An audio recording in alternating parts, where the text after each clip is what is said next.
সম্মানিত ছবি পরিচালিত ছাত্রদের কর্তৃক আয়োজিত বার্ষিক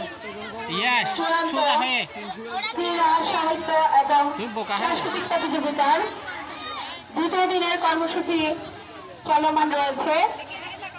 দ্বিতীয় দিনের সকালের কর্মসূচিতে আমাদের ছিল ক্রীড়া প্রতিযোগিতা।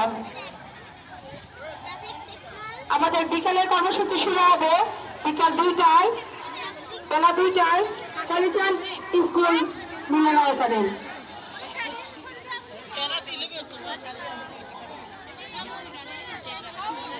বিকালের কর্মসূচিতে রয়েছে কা বিভাগ নার্সারি ছাড়া গান, খ বিভাগ কেন্দ্র থেকে স্টেজের 1 ছাড়া গান, গ বিভাগ স্টেজের 2 থেকে স্টেজের 3 দেশাত্মবোধক গান, নজরুল সঙ্গীত এবং রবীন্দ্র সঙ্গীত, গ বিভাগ স্টেজের থেকে স্টেজের 5 দেশাত্মবোধক গান, নজরুল সঙ্গীত এবং